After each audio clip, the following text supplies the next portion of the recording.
This afternoon we're extraordinarily fortunate to have with us Harvey Cox.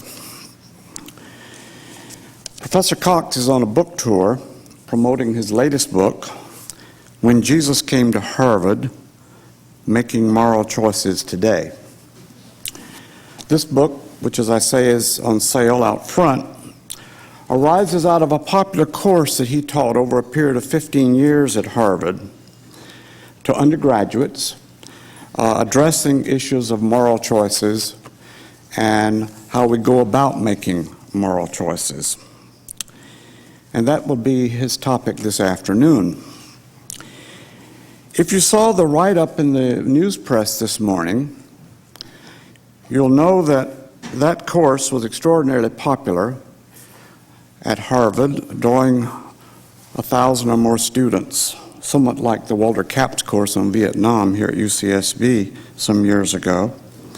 You'll also know in the write-up from this morning in the news press that Harvey is quoted in there as saying that we're living in a time when a lot of people look for answers to moral choices that are very simple. Yes, no, WWJD, what would Jesus do? This kind of thing.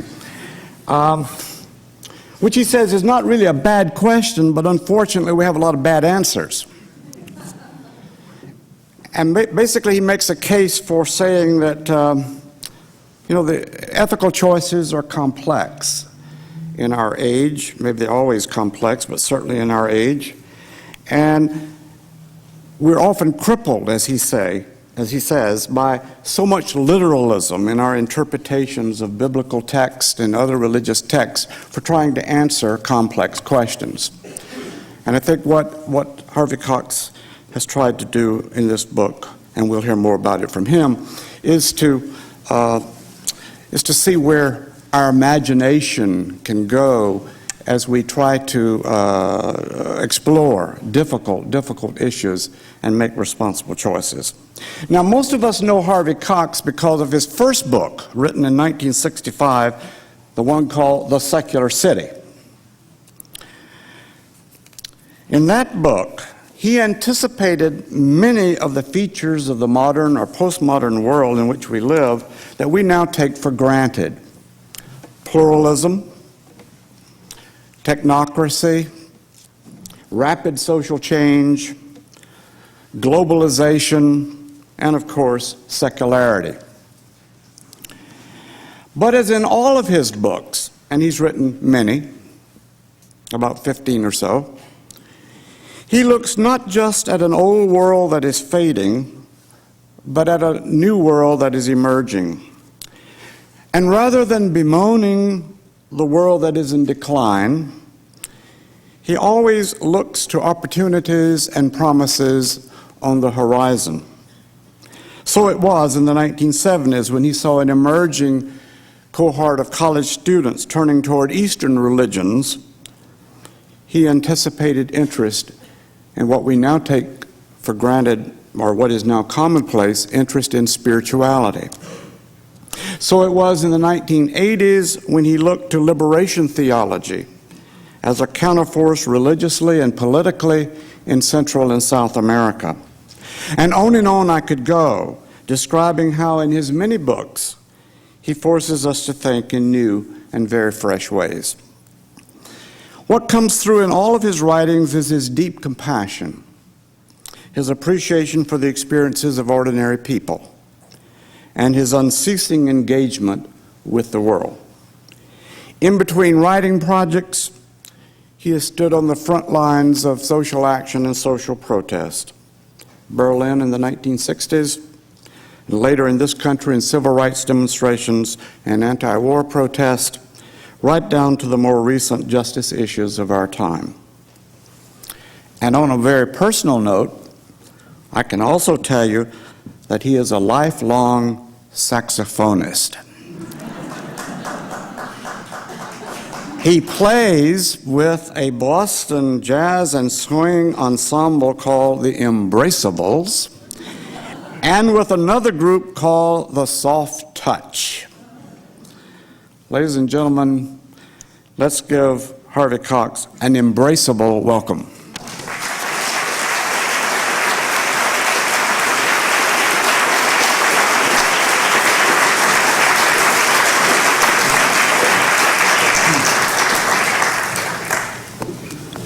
Well, thanks very much, Wade, for that generous, wonderful introduction. Maybe the next time we'll bring the whole group out here. 17 pieces. It'll be wonderful. Remember the old Count Basie and Glenn Miller kinds of music that some of us grew up on? Well, we're still playing that. We still think it's worth playing. This is a particularly wonderful opportunity and a real privilege for me to speak at the Walter Capps Center, under the auspices of the Walter Capps Center. We hear more and more about it, about what it's doing, and I can't think of a more important theme for the research and work that's done than the relationship of ethics, religion, and public policy in America today. It's very much right there on the forefront, and the Capps Center is the place where this is happening, and in fact anticipated that it would be as important as it is. I bring you greetings from my own university, which is out there on the banks of the Charles, to this beautiful university on the banks of the Pacific Ocean. And I would like to convey to you also the most recent fable from our doctoral candidates, because I suppose there are a few doctoral candidates here who will certainly understand this. It has to do with the rabbit who is hopping along a forest path when the rabbit is suddenly seized by a fox who wants to eat him up. The rabbit says to the fox, "Don't eat me, please." And the fox says, "Why not?" The rabbit answers, "Well, because I haven't finished my dissertation yet." The fox, suddenly inquisitive, says, "Oh, your dissertation? What's the topic?"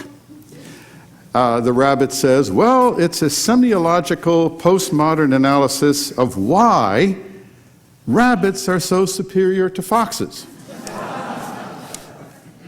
"Preposterous," says the fox. "That's impossible. You will never prove that." The rabbit says, "Ah, no, come back to my cave and I'll show you all the 3x5 cards I've assembled, all the file folders." So the fox goes back to the cave and was not seen again in the forest. A couple days later, the identical thing happened. Another fox grabbed the same rabbit. The rabbit said, "Don't eat me." The fox said, "Why? My dissertation isn't finished." "What's the dissertation about?" "A semiological postmodern analysis of why rabbits are superior to foxes. That can't be proven." He says, "Come back to my cave." Goes back to the cave, never seen again. A few days later, a friend of the rabbit, another rabbit, says to him, "I haven't seen any foxes around here for a very long time. What's happened to all the foxes?" The rabbit says, "Come on back and I'll show you." They go back to the cave. On one side of the cave is a huge pile of well-gnawed fox bones. And in the center of the cave sits a very large lion, licking his chops with satisfaction. Now, the moral of this story is the topic of your dissertation isn't really important. What's important is who your advisor is.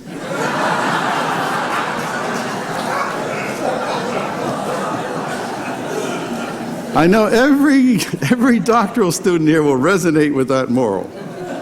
So I pass it on to you free of charge. Now, who would have thought, really, just a few years ago, that we would suddenly find the United States wrapped in the throes of a nationwide debate about something called moral values and what their place was, if any, in public policy discourse, the very thing that the Capps Center is interested in exploring. Furthermore, who would have thought that this would happen at the very time when religion all around the world, although it was confidently predicted by many scholars to be on decline, to be marginated because of technology, urbanization, and all of that, suddenly we find a resurgence of religion everywhere, for good or for ill, for bane or for blessing. There it is. It's part of the empirical world that we have to take into consideration. a Hindu nationalist party still governing India, the Islamic revival, the enormous growth of right-wing orthodoxy in Israel, Japan about to reinstitute the Shinto as a kind of a national religion, on and on. It's good news and it's bad news. A lot of it is bad news, but some of it is good news, I think, and we won't have to sort this out. But here we are in the midst of these both unanticipated trends, and both of them intersecting in important ways. And that's a little bit what I want to talk about today.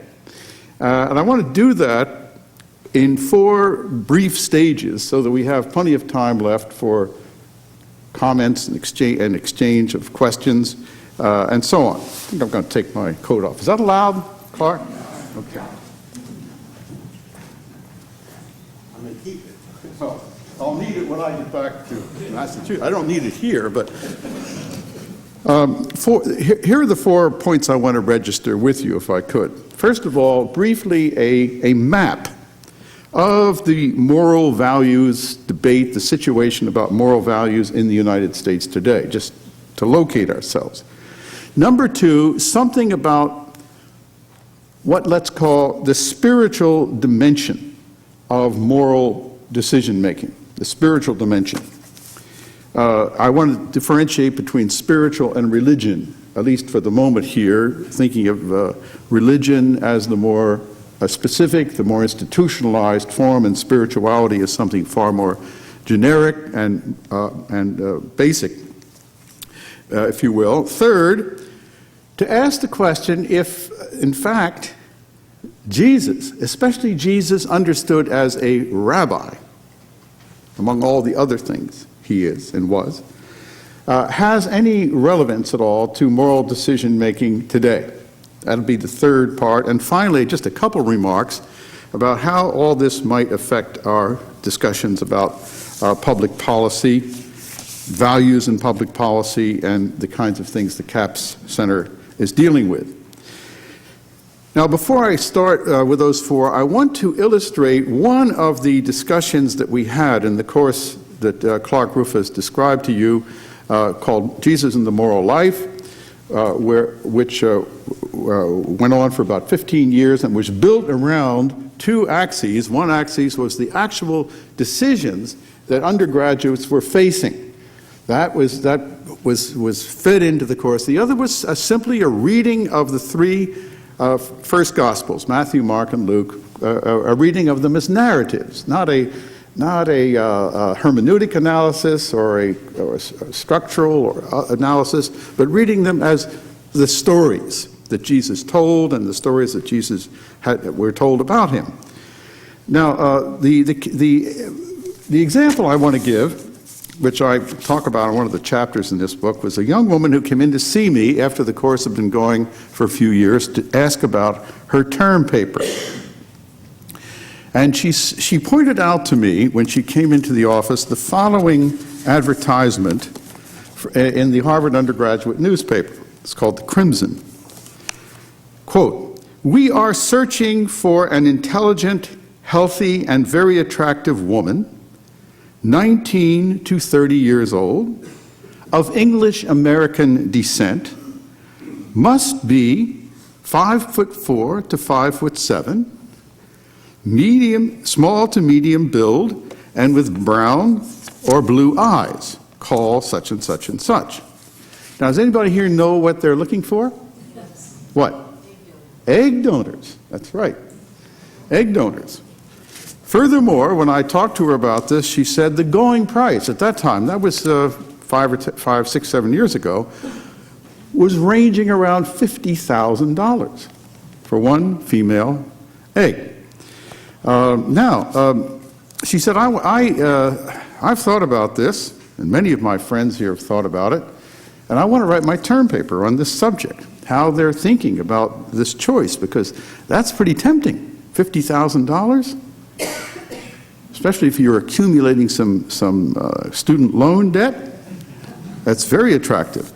However, she also pointed out to me the procedure And it's a fairly complicated procedure that one has to go through in order to be a so-called donor, although I think the word donor is not quite right here when you're getting $50,000 for it. What happens is, first, let's call her the donor, is given drugs that prevent ovulation until the oocytes are mature. Hormonal level indicators are then administered, and when they register the maturity of the eggs, another drug is given that prepares the eggs for ovulation. Then about 36 hours later, the ova are removed by a process known as egg aspiration. This really means that they are sucked out of the womb.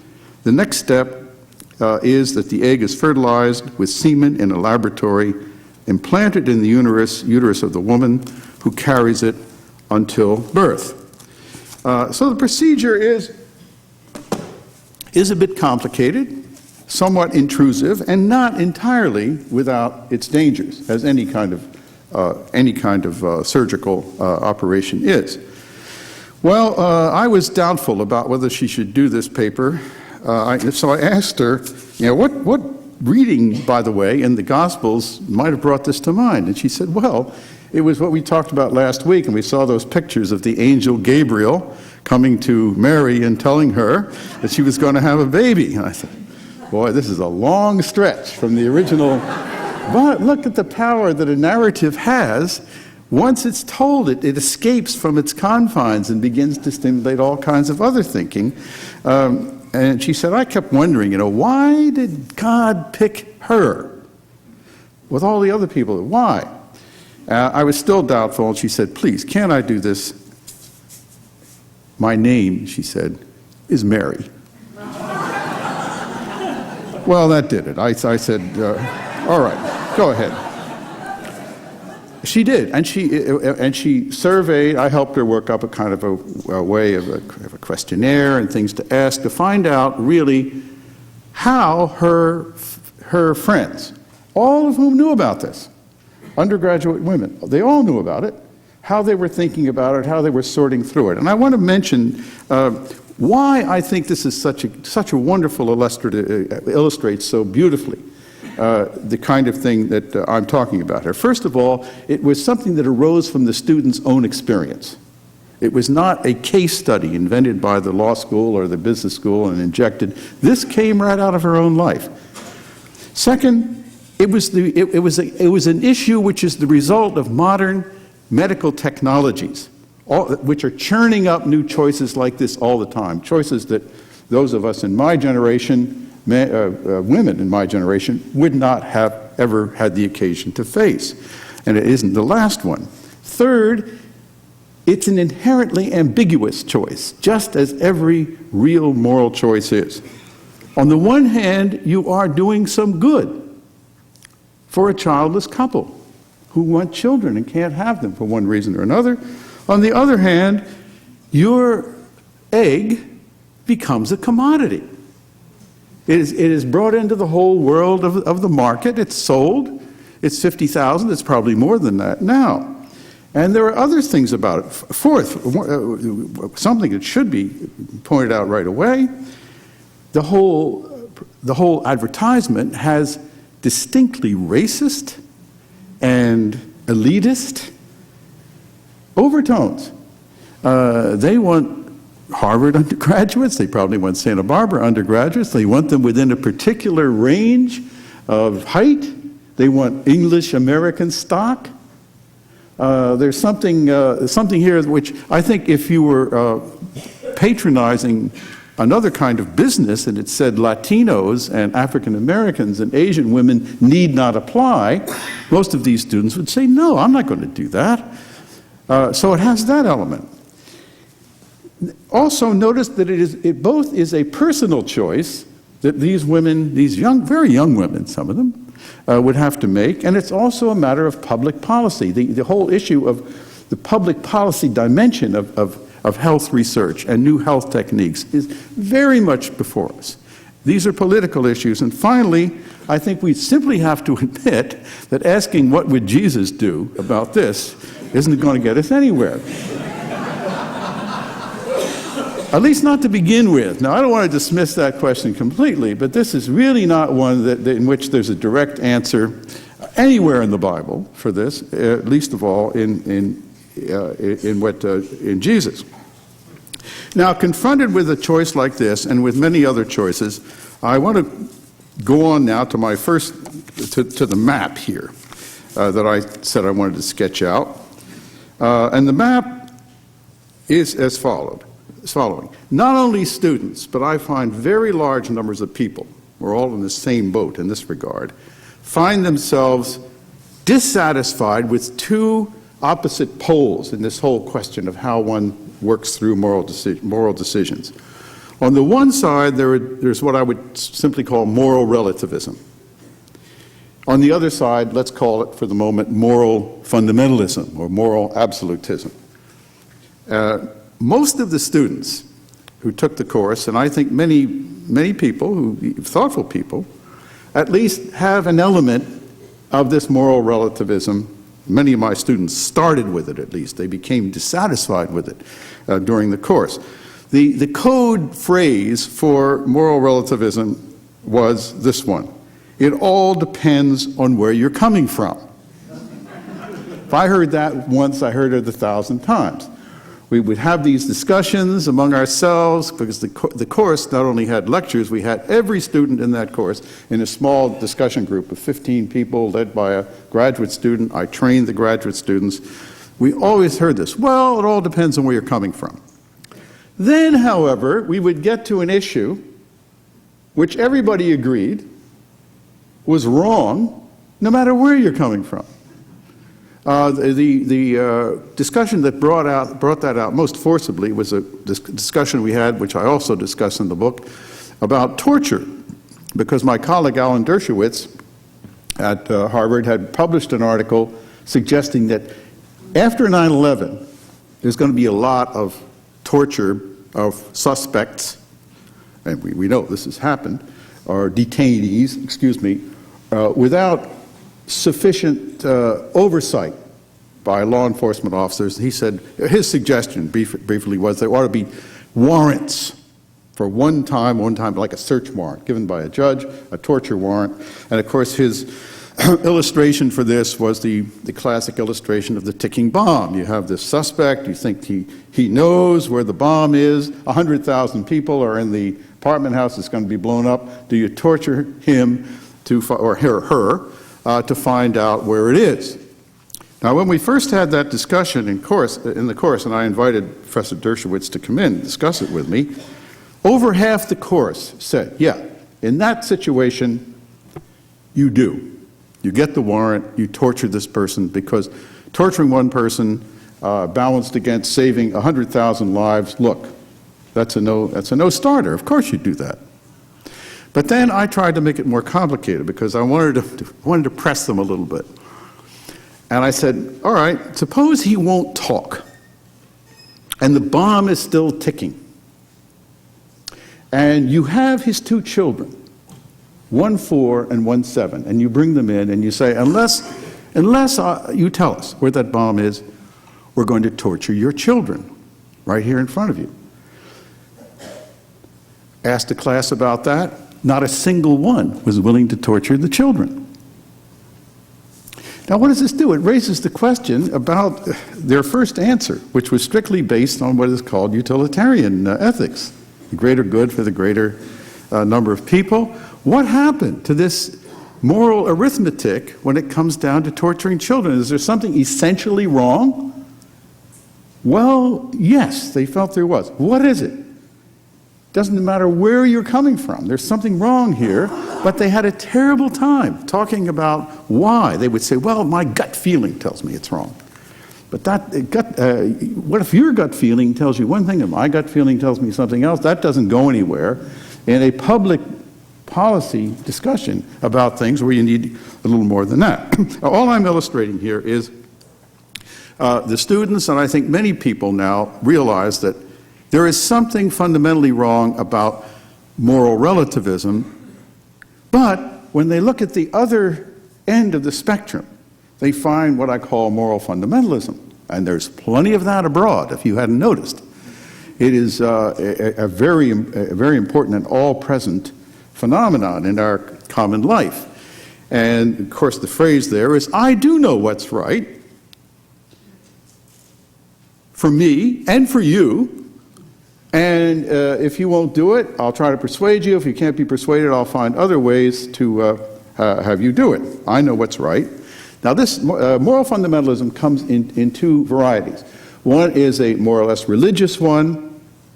God says, the Bible says, God has told me what's right, and I'm telling you. But there is a more subtle and equally dangerous one that I don't think we should let escape.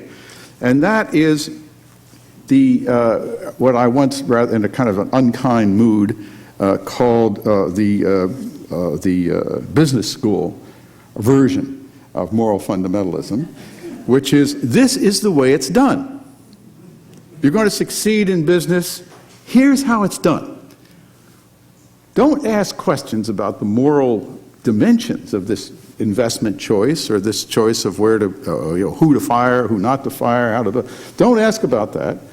If you're going to succeed in business, this is the way it's done. It's the modern market equivalent of what is classically called natural law.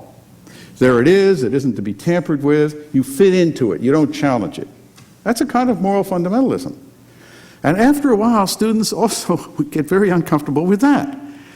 They think about the kinds of decisions that they will be making or are making in government, in law, in business, anywhere else, and realize that just saying that's the way it is done doesn't really answer the question. So here we have the situation, moral relativism on one side, moral fundamentalism on the other, and there's a weird kind of interaction between the two. As people who get really concerned about the growth of moral relativism, we hear them all the time, sometimes edge over, but what they see when they look on the other side is this moral fundamentalism, which is equally repellent.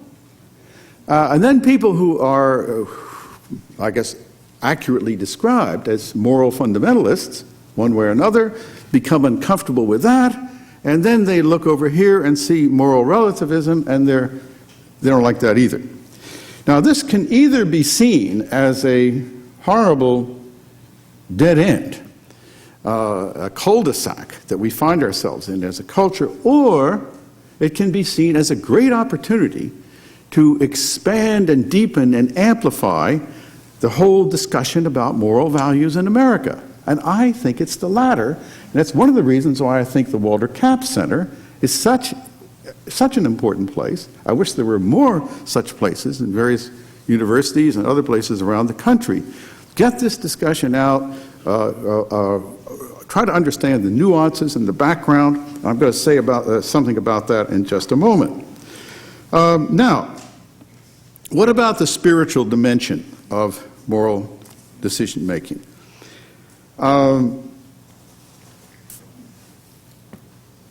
Again, I'm talking about the spiritual at the moment and not so much about the institutional religious dimension.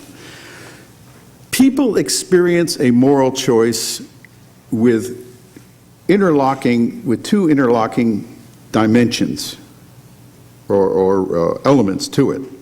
The first is what we've called in the Western philosophical tradition, I guess, the unconditional demand to do the right thing. When I listen to my students talk about these things, they said, look, I really do want to do the right thing. And you could ask them then, why? Why do you want to do the right thing? Why not do the wrong thing? Well, nobody wants to do the wrong thing, but it's significant that you want to do the right thing. Where does that come from?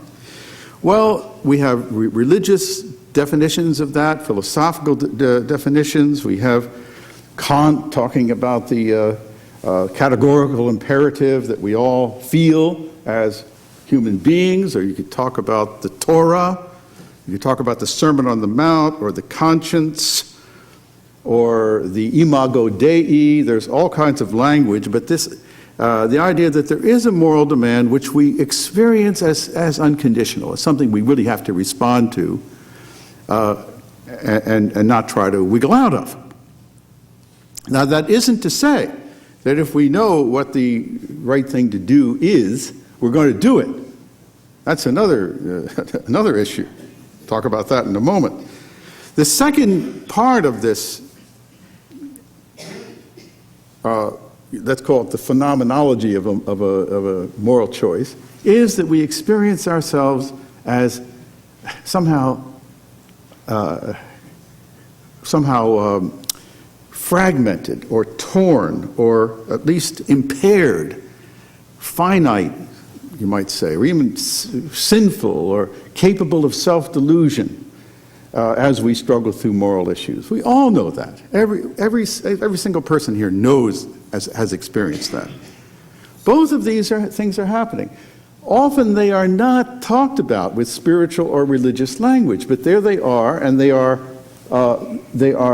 dimensions which have been studied and discussed over many centuries in religious traditions and philosophical traditions, and we feel them both. We feel them both. I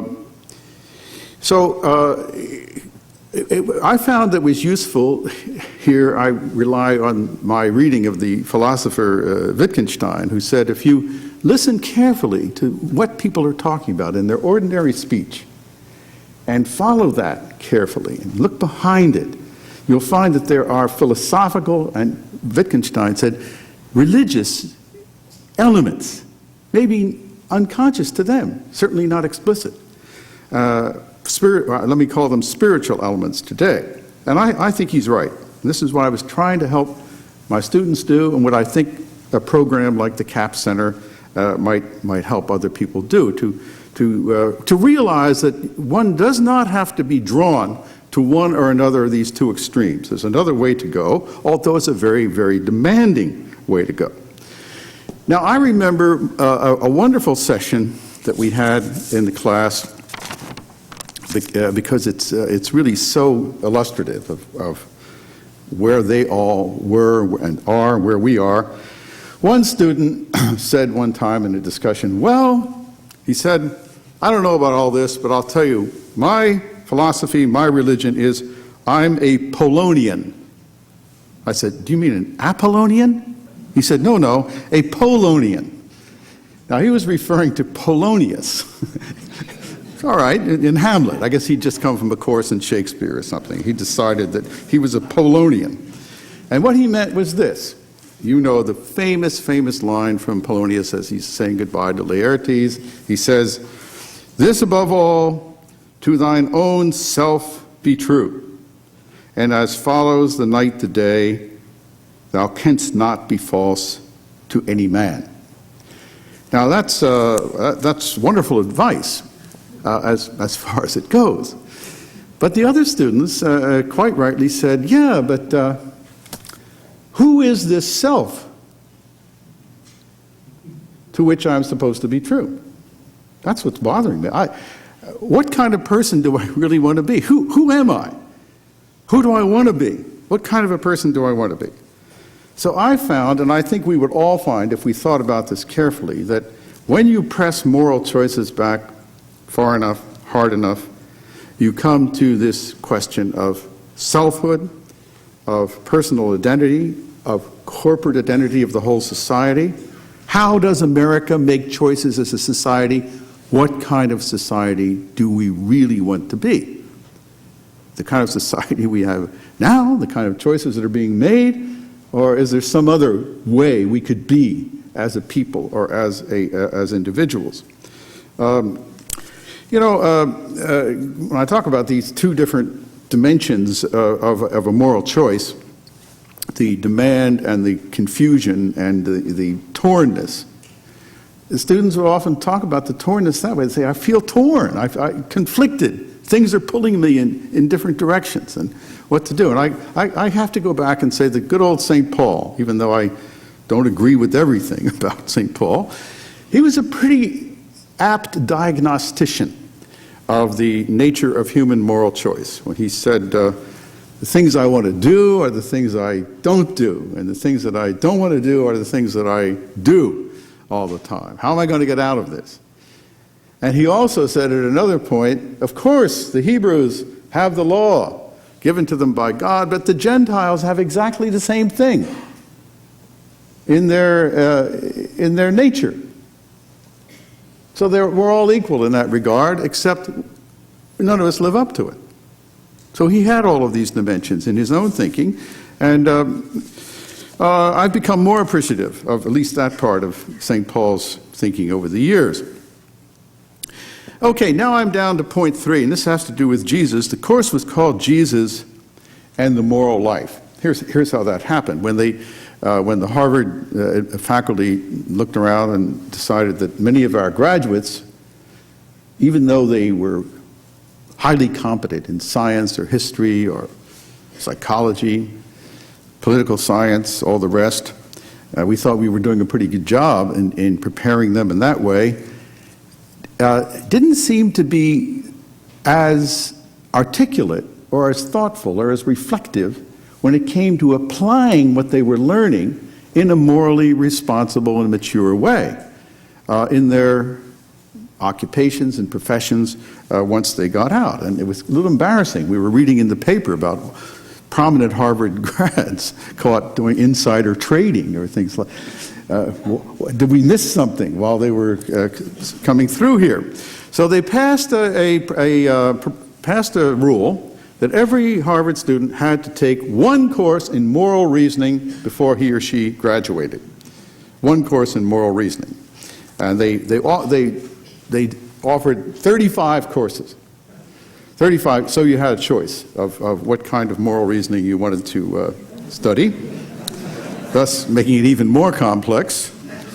But they asked me to give a course on Jesus as a moral exemplar, a moral teacher, a moral influence in Western, and indeed of all society.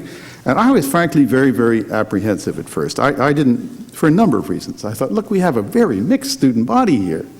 Religiously mixed, all the religions of the world are represented, students with various degrees of involvement in their religious traditions. Furthermore, I wondered whether as college students, it was a little too late to be teaching moral reasoning. Kindergarten, maybe, or elementary school, family, but college, maybe it's a little late. I wasn't sure about that. But the main question I had was this question of moral courage. Can you teach moral reasoning, and people can refine their moral reasoning techniques and know what the right thing is, or be pretty sure of it, but the next step is the step of moral courage. And can you teach moral courage in a classroom?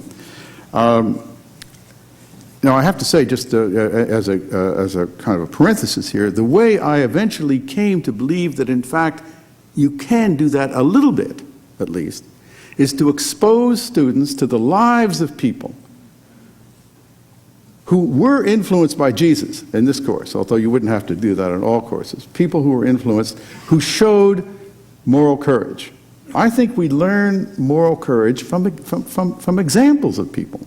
Models of people, not by reading books or theories. We get inspired by particular people. So we read about Gandhi, we read about Dorothy Day, Martin Luther King, Dietrich Bonhoeffer, others. And I found that even though students today tend to be rather cynical about leaders, for good reason they're cynical about many leaders, still they are really looking for people whose lives seem to have made a difference and who can inspire them, instruct them in how to live a life like that. Well, so anyway, I started giving this course, and to the surprise of everyone, me more than anyone else, very large numbers of students started signing up right away. I can't attribute it to my eloquence, because my eloquence was unknown the first year. Nobody knew about that. But several hundred students, and then later even more students showed up. So that after about on the fourth year, I think, we're up over 800 students. And the president of the university called me and said, "Can we have lunch and you can explain to me what is going on?"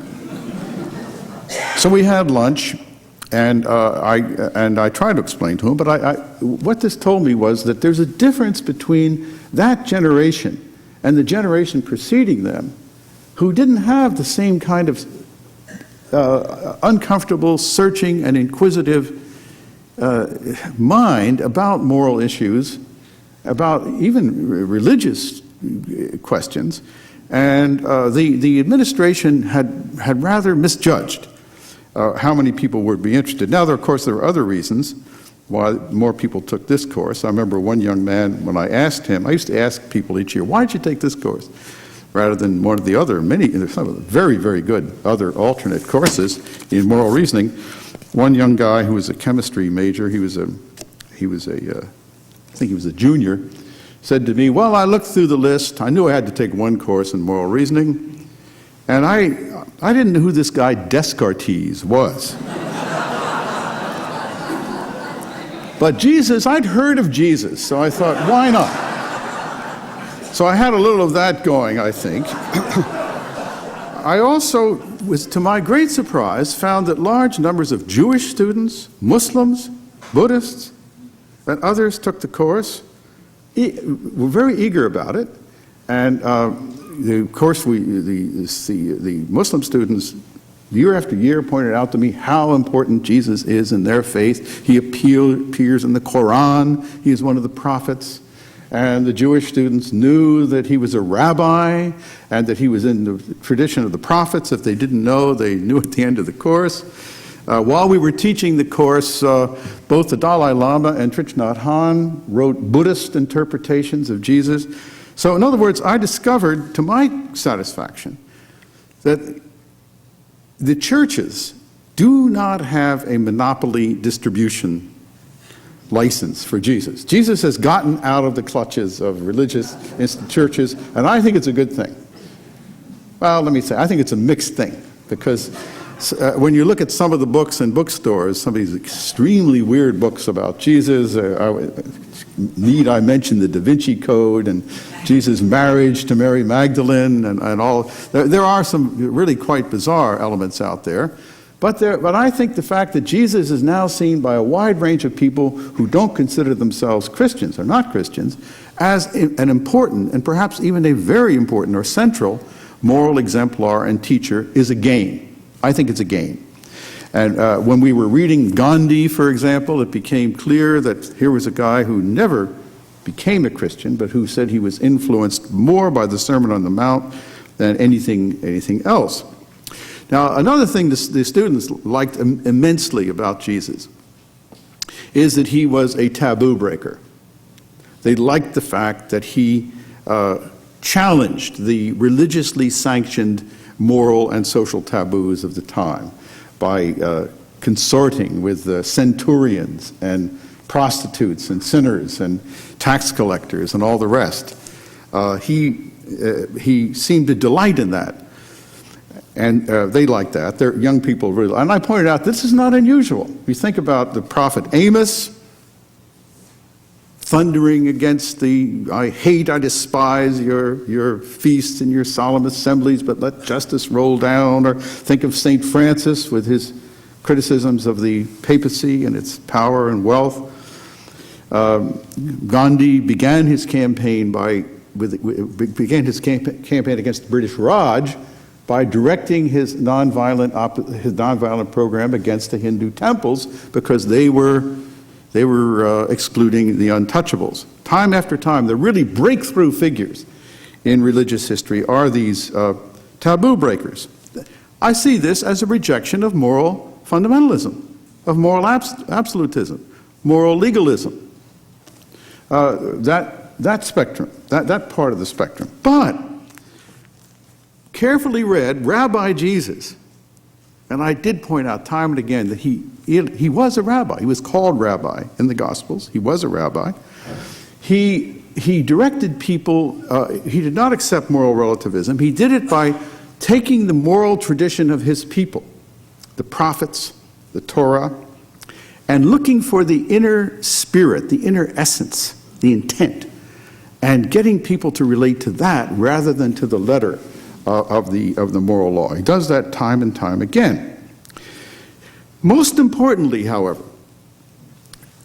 in almost every instance, when people come to him with a moral quandary or a question, he does one of two things. he asks another question, doesn't answer it, he asks another question, or he tells a story, tells a parable. And there are 35% of the Gospels are taken up with parables, as some of you know. And these are not, parables are not like Aesop's fables. They are not moralistic tales. I'd like to compare them more to Zen koans, the kinds of stories that shake you up, that slap you across the head, the way the Zen masters do when they tell a story, that makes you reel back and look at life in a different way, amplify, widen, deepen your experience in a way that you are that contributes to your moral maturation. Because, and here's the point, if you simply give people an answer to the moral quandary they bring to you, and the rabbis knew this and Jesus knew it, if you simply give them an answer, you perpetuate their dependency, you do not contribute to their moral maturation in a community, and next time they're just as crippled as they were before, even more so. It's a way of perpetuating moral infantilism. I'm putting this as pretty strongly, but I believe that. And one of the things I kept having to do with students, even the ones who were not particularly religious, was to disabuse them of the idea that the Bible is some kind of a rule book, a guide, and you could simply look through it and see what the answer is to any particular moral question that you have. That's not what it is. It's the story of a people, of many peoples, who have struggled with the mystery of God, with the mystery of human life, with decision-making, morals, over many years, and you become part of that long, ongoing, unfolding tradition. Tradition means handing on. It's handed on to you. You become a part of it, and you aren't perpetuated in your childhood. Now, the other thing Jesus did, and this is the last thing I'm going to point out about that, is that he saw very clearly you can't have a morally maturing person in a community which is fragmented, broken, in which some people are outcast, not around the table. This is one of the reasons, the reason, I suppose, why time after time, day after day, he broke the taboos, especially around dining. Remember that with whom you ate was a very, very important indicator of your status and of the whole place you had in the society, and a kind of a model of the society itself. So when we read today that he was accused of dining with prostitutes and sinners, that was really a lesson. That was an enacted parable of what the society should be like. Or think of lepers. Lepers in Jesus' time were viewed not as sick people, but as cursed, religiously and morally cursed people. That's why they had this awful disease. And yet he touched them, he dined with them. He was always bringing together the need for the growth of persons and the need for the integration and wholeness of the community itself. Okay, now I want to just say a couple words here, and then we'll talk a bit together about the relation of politics today, which is I suppose, public politics and is the CAPS Center's big agenda. I'll just say two things briefly here. One is, I would like to reject the notion that America is now divided between, on the one hand, an anti-religious, secular left, let's call it that, and an authoritarian religious right. I think that is a very mistaken and misleading portrait of America. I think very large numbers of people, most of us perhaps, don't like either one of those options when we think about them. And I think, may I repeat it again, this is an opportunity for the kinds of programs the CAPS Center stands for and will continue to do. Let's have this discussion. Let's have this discussion about moral values. Let's invite everybody in and see where we go with it. I do not think we should accept that dichotomous view The person who wrote that story about me today in the Santa Barbara paper, when we talked last week, I told him that, or her, who was it? Was it him or her? I forget. That for some reason I get mailings, fundraising from both the American Civil Liberties Union and the Christian Coalition. I guess it's really sort of my professional deformation that I do that, but I should quickly add that I do contribute to the Civil Liberties Union. I do not contribute to the Christian Coalition, but not contributing doesn't get you off their mailing list. Did you ever notice that? You can continue not to contribute, but they never give up on you. Now, one of the things I've noticed is the Civil Liberties Union, God bless them, I get mail from them saying, look at what the Christian Coalition is trying to do to America. Send us money so they can't do it. The very next day, I'll get a letter from the Christian Coalition signed by Jerry Falwell. Look at what the ACLU is trying to do to our America. Send us money so we can prevent them. I think these folks need each other. They depend on each other, just as... thank you. Who's that out there? Just like Punch depends on Judy in the show, and what would it be like? But I understand that as a fundraising tactic. I think it's a very bad idea and a very mistaken map of the moral situation in America, and I hope we reject that. That's not the way we should go. Finally, I also insist that we cannot abandon the language of moral values to the religious right. They have been very successful in capturing and utilizing that language in a very skillful way. But look, I'm old enough to remember, and some of you are here too, when at least 2 presidential elections in the not-so-distant past had to do with the most burning moral issue. That's what it was called in America. It was the war in Vietnam. And this energized churches and synagogues and secular people who recognized it as a moral issue for what it was. And just before that, the moral issue we were facing, everybody saw it as a moral issue eventually, was racism, segregation. And to his great credit, President Kennedy said in his address about this, it isn't just legally wrong, he said it's morally wrong, and it's against our religious heritage. He even said that. So just before the election, I got a letter from the Christian Coalition saying, here are the 5 bottom line items you should have in mind as you go in to vote next week. Stem cell research, cloning, abortion, homosexuality, and gay marriage in particular. They're the 5 things you ought to be thinking about. Well, I immediately shot off a letter to Mr. Falwell and said, you know, I've looked through the Gospels and none of them is mentioned. None of them.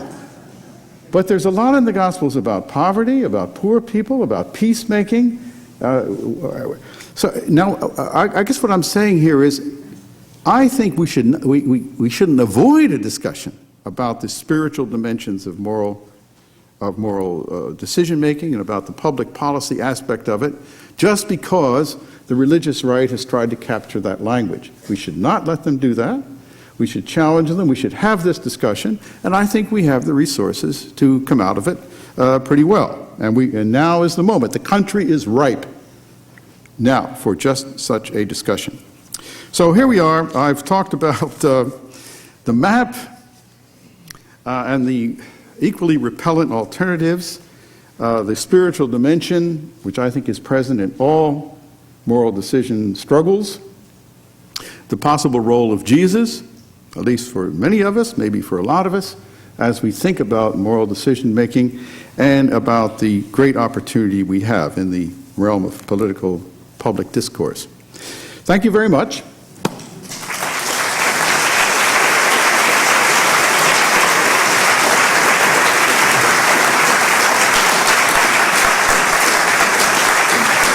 Thank you. Thank you very much, Harvey. We do have some time for a few questions. and I will moderate those questions or field those questions to Professor Cox. Please ask the questions with one of the microphones. I see a guy over here with a microphone. Okay. Oh, we have someone upstairs. Fine. First question? This gentleman. Yes. I agree thoroughly, and I was most impressed by your analysis. Fine, thank you. I'm most impressed with your analysis. I don't believe in this dichotomy. The great danger, which we have, though, there are two questions that arose in my mind as we were talking about your courses and this approach. The first is, you said that we can learn from the example of people, and you included Bonhoeffer in your selection. Although it is generally believed that he was a martyr, analysis has recently shown that his only problem with the state church in Germany was not anything about Nazism or anything about a new formed religion, but only he thought that it was not quite honest of the state church in Germany to say that Jesus wasn't Jewish. He felt that was dishonest. So we have to be very careful in choosing biographical figures. The other question that I have is a comment. The other question that I have is this. If we are going to look at the Gospels in terms of finding in them some kind of guidance, it's wonderful, because we can, of course, use them against the Vietnam War, against segregation.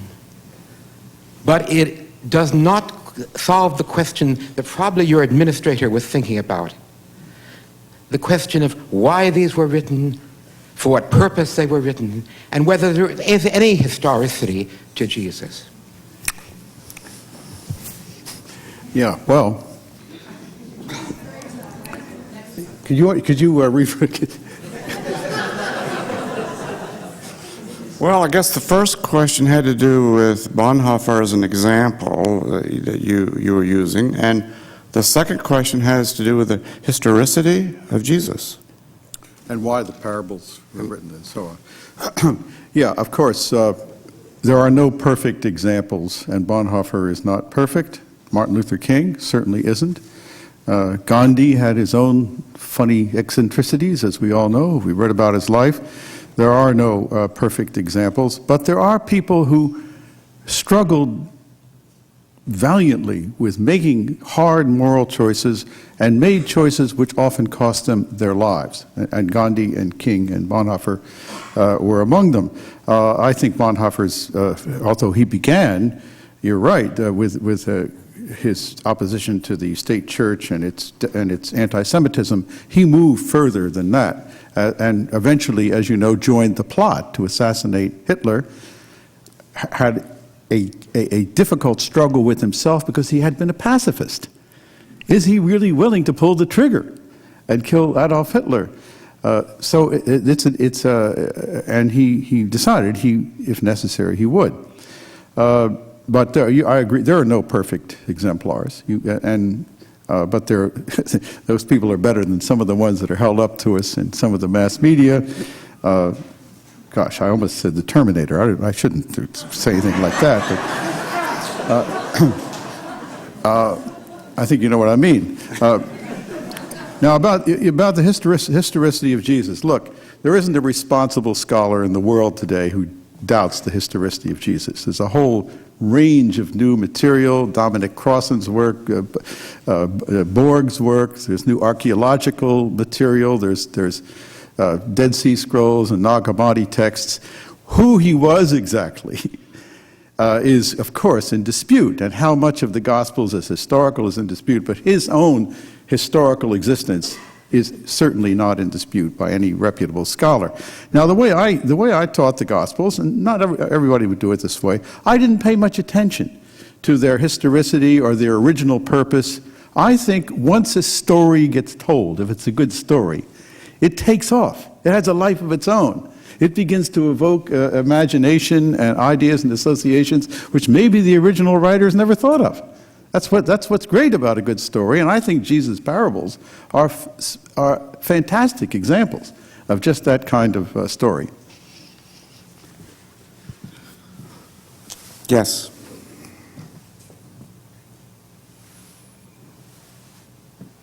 No comment. Go ahead. Hello, thank you for being here so much. Very much appreciated your talk. My question is this. Bill Moyers, who's not only a journalist but also a Baptist minister, I believe, just gave a talk at Harvard just recently, I believe, in which he decried the effectiveness or breadth, at least, of the revelations-oriented interpretation of the gospel, the end of days, and its application to political struggles, particularly in the Middle East. But not only that, he was also concerned with environmental depredation and so on. And the basic argument that he was putting forward is that that revelations, as interpreted by these folks, I'm thinking of the LaHaye series and all of that, tends to argue that there's no real point in intervening in the profane world of the everyday, but merely to accelerate the end of days is what we're about. Okay, so we're all very familiar with this, or many of us are. So then the question I have for you, Professor Cox, is this. In terms of your last comments in your address about how we should engage these debates of moral values and so on, what strategically, what practically can you suggest to us in not only a political sense, obviously, but in a religious sense, for challenging the inordinate influence of these folks and their danger not only to our country but to the world? Thank you very much. That's a wonderful question. And let me start by saying very clearly and bluntly that I think this Left Behind series is one of the great menaces in the popular religious culture of America. I've read some of those books. I have my students actually read at least one so that they know what the theme is. And it's a kind of religious fatalism. They pick out a couple verses from Revelation. They go back and pick out some obscure text from Zechariah or from Leviticus. They torture them into a kind of a pattern and tell us that they know where we are in the endless parade of centuries, and we're this far from the end, and here's what's going to happen, and they have a scenario all worked out, including what's now going to be the rebuilding of the temple in Jerusalem, and then the attack on Jerusalem, and then the Battle of Armageddon, and then Jesus Christ comes, and the Jews know who the true Messiah is, and they know this. And for some reason, even my students, even the ones who I think are fairly critical about most things, know about the Left Behind series. I think maybe when they go home for vacation, they pick it up at the airport, and you can read it pretty easily. And of course, there are movies and all these other things about it. I think it's very, very destructive for a number of reasons. First of all, according to that scenario, you should not have a peace settlement in the Middle East. It's not in the end time show that they believe is revealed in the Bible. And Representative Tom DeLay went over there a few months ago. Representative Lois Capps' colleague in the House of Representatives, and spoke to the Knesset and warned the Israeli Knesset that they shouldn't think that they can have a peace agreement with the Palestinians. It would go against the Bible. Now, this is a fairly influential gentleman in our House of Representatives. This is not some obscure ranting, well, he may rant, but some late-night television guy. No, I think it's a terrible danger, especially because it says, in effect, you can't do anything. It's all in the cards. All you can do is hope and pray that when the rapture comes and you are raptured out of the airplane or wherever you are, you will be in a very comfortable position to watch everybody else go through the Great Tribulation and the Battle of Armageddon. Okay, I could get off on that, but I won't. I do have a chapter in my book, though, where I totally and completely refute all these books, and I hope Mr. LaHaye reads it, although I rather doubt it. Now, the second part of the question had to do with engaging these people. Okay. I want to make a suggestion about that. I arranged a few years ago to invite Jerry Falwell to Harvard. He came up with some members of the Liberty University faculty, and we had what amounted to a more or less civil exchange with him, co-sponsored by the Kennedy School of Government and the Divinity School. 3 years ago, we invited up some people from Pat Robertson's university, it's called Regent University in Virginia Beach, and had an even more civil discussion. We disagreed very basically, but we talked with each other. They were there for a couple days. Now, what I'm saying is I think we ought to be taking the initiative and creating venues and opportunities to have these kinds of exchanges and arguments. I think the CAP Center could do this. I think the CAP Center could say, let's not just talk about the religious right, let's talk to them and with them. I think they might even come. They might even come to Santa Barbara, especially if it's in the wintertime somewhere and they are invited to come to Santa Barbara. Why not? And have get the conversation going. Now, it's going to be extremely frustrating. There's no doubt about that. But I think it's a conversation we cannot afford not to have. And in my experiences, some of these folks have felt that they've been treated very dismissively, contemptuously. There's an element of kind of resentment of the elites that have marginalized them. Just to be invited to be part of a conversation is the first step. So there's a program for you. I'll invite you back to moderate it. Moderate it, yeah, right. Thanks, Clark. Let's see. More questions? Oh, okay. Up there. Dr. Cox, thank you so much for coming. My name is Bruce McCluggage. I work with a group called Christian Futures Network. I hold in my hand a proposal. It's called a Worldviews Forum, a practical, ongoing, interdisciplinary lab for liberal arts classes. It's a paper written a couple years ago. It was to seek to create an academic partnership between Westmont College and Santa Barbara City College and UCSB. And I'd like to read the mission statement, then I have a question for you in regards to it. It says, by a greater understanding of worldviews, we seek to create an open and safe place where students of diverse backgrounds and thought can discuss life's significant questions and the culture's pressing issues. I myself have been trying to foster this for the last year that I've lived here, and I've run into quite a few roadblocks along the way. It sounds great from the stage. I hope that we can maybe see this happen a lot more and we can embrace the new ideas that are out there. I wanted to ask you, if we were to have something like this, if we were to actually design something like this, having schools interacting with each other on a regular basis, not waiting for the big speaker to come into town, but it would be going ongoing, and even for maybe academic credit, what would be the ground rules? What could be some of the ground rules that we could have to have civil dialogue? We can really hear from each other, know that there's more than just two positions, or maybe 3, 4, or more. How can we hear each other better, and very practically? Thank you. Well, let me just start by saying I think it's a wonderful, splendid idea, and I hope you go ahead with it, and I hope you get support for doing it.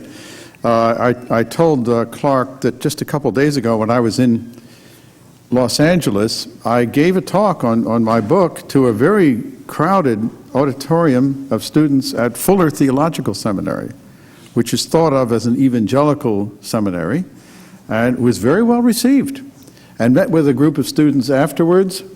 I think we should not be clumping all evangelical Christians together in some single kind of mold. I think there's a lot of variety within the American evangelical movement, and some growing self-criticism.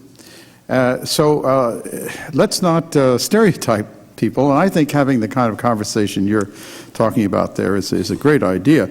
As far as the ground rules are concerned, I think just simple appreciation, human civility, warmth, and the determination that you're going to listen. Both sides should come in having agreed to listen carefully before they speak. That's a simple rule. Simple rule just in talking with your friends. Simple rule in talking to my wife.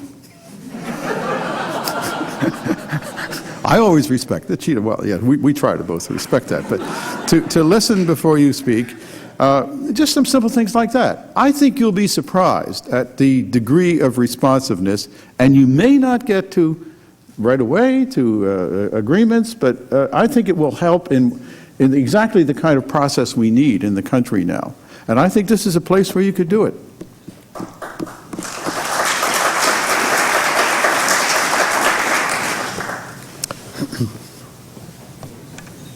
We can take another question. Yes? Dr. Cox, I'm a ordained minister of the United Church of Christ, and recently one of our ads was rejected by 2 networks, and I wonder if you could comment on the moral decision-making that might have gone on there. Well, yeah. I wish I could have been privy to the discussions that were going on in those networks, don't you? Do you have any idea what they were? They probably felt under pressure. They probably wanted to steer away from any further controversy, which didn't work because they found themselves in controversy. But that way lies disaster. I mean, when those who control wide media outlets begin to censor and decide which parts of the different religious communities' messages should be on and which parts should not, I think we're in for trouble. And I wish they hadn't done that. And I think your church and the other churches ought to remind them that that was a decision that was probably ill taken. I didn't see the ads myself, and I know there's a discussion within the United Church of Christ about whether they were really well designed and well formulated. Maybe they didn't make the point correctly and all that stuff, but still, it's ominous, and I think ought to be questioned.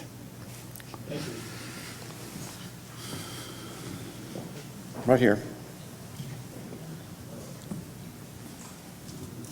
In listening to you, what about the issue of morality, though?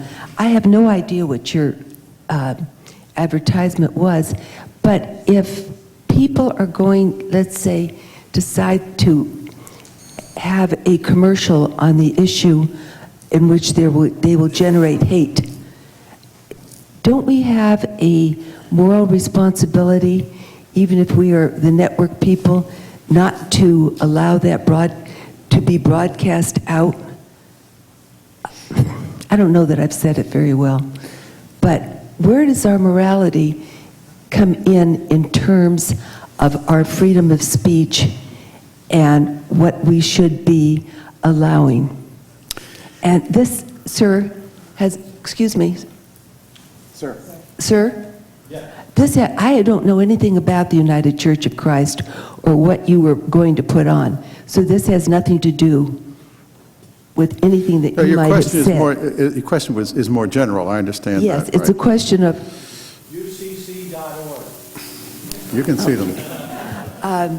I'm just saying it seems to me that there is an issue that's higher than freedom of the press. I think you're right. That is an issue of morality. And part of it has to do with, let me give you another very current illustration of that, which is that there was, 20th Century Fox has now made and is going to release sometime in the next few months a film, a great epical film called The Kingdom of Heaven, and it's about the Crusades. And it's a swashbuckling sandals and blood and sword and spear and galloping horses retelling, or at least... Very appropriate for today. Yes, indeed. And the question is, and I've been in discussion with them, and many other people have, is this really the right moment to be releasing a film like this in which you see Christians and Muslims hacking each other to pieces? I've seen the script.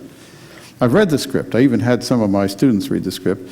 Now, I think there's very little chance that having invested all the millions of dollars, they're going to think twice about releasing it. They probably will. But see, what you've touched on here is a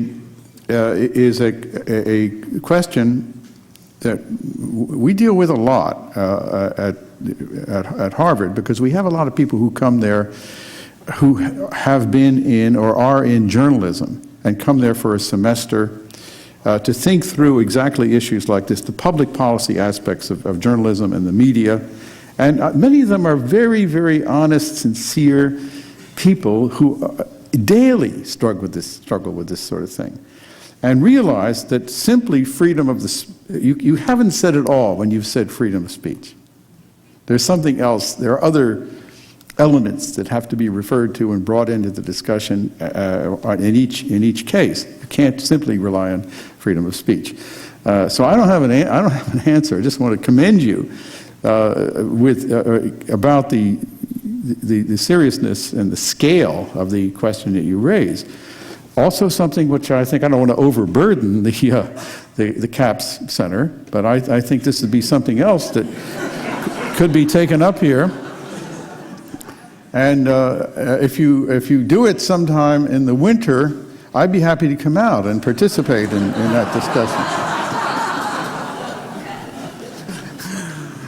Well, we may take you up on that, Harvey. Upstairs.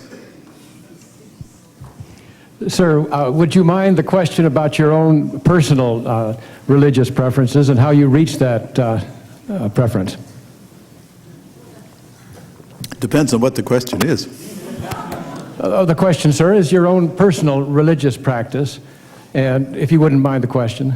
No, I don't mind the question. I don't mind it at all. Well, you can ask Professor Roof where I was this morning at 10:30.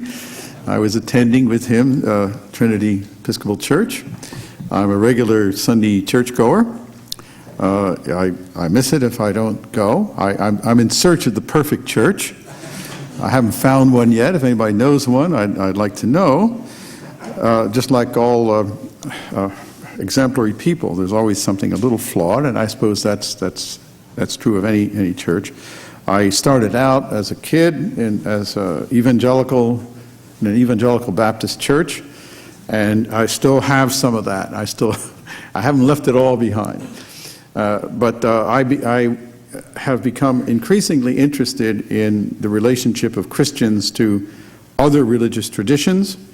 I wrote a book a few years ago called Many Mansions, which is about my own encounter with other traditions other than Christianity. So I believe in a kind of what used to be called the wider ecumenism. I think that's one of the great challenges of our time, especially the relation of Christians to Muslims in the future. It's going to be a very big one. But maybe that's enough. I talk about religion very much as a critical insider, as well as one who studies it in a more historical and comparative way. Okay, we'll take one more question, if there is one more. Oh, yes, right here. You've been trying to get your question. I'm sorry for missing you. That's right. Professor Cox, I admire Harvard University for taking up the 35 classes that they're now offering for their students, and you being one of those, and that was a very popular class according to what you told us today. What did you feel about the response from your students? Were you happy with it, or were you happy with the way they processed the information and gave it back? Yeah. I was enormously happy because I started out teaching this course very apprehensive. I'd only taught graduate students before. And here I was confronted with a huge group of undergraduates. I was somewhat intimidated. First of all, I wanted to talk about this material in an idiom that might engage them and their lives, but I knew very well that the last rock group I liked was the Beatles. I can't stand the kind of music that they seem to be listening to. The movies they go to are the movies I stay away from, and so on. But I found that when you start talking about these moral choices and help them to think through and not just accept easy answers, but really struggle with them and talk with each other about them and listen to each other, that's the kind of ground rule we had there, they engaged very, very marvelously and very appreciatively. And I'm just it was a wonderful, wonderful teaching experience. Now, I stopped doing it a couple years ago. It got to be too much work, frankly, and I am doing something else now. But still, the range of courses goes on, and there are students who don't just take the one required course. Sometimes they take 2 or 3 courses in the moral reasoning division. They get interested in it and take it. No, the student response has been very good. And it's interesting that when it was first set up, by the way, as a requirement, the student newspaper, the Crimson, issued a blistering editorial against it. We're being forced to think about these things. What does that have to do? Yada, yada. But then a few years ago, when the proposal came along, maybe we could abolish this requirement. The newspaper said, no, that's a bad idea. We should really keep it because maybe students wouldn't think of taking these courses in moral reasoning. They really ought to take them because we've had such good experience with them. Now, that's another generation of students, and the opinion does change. But I think the courses have worked out very well, and I won't list them, but there are many that are not particularly related to spiritual or religious traditions as well. There's some like that. We do have a wonderful course on Confucian on Confucian ethics. A lot of Asian students, and the course is taught by a Chinese American professor who is himself a Confucian, and then a couple from the Jewish tradition and so on. But they're very well received. So I have nothing to complain on that score. Please join me in thanking Professor Cox.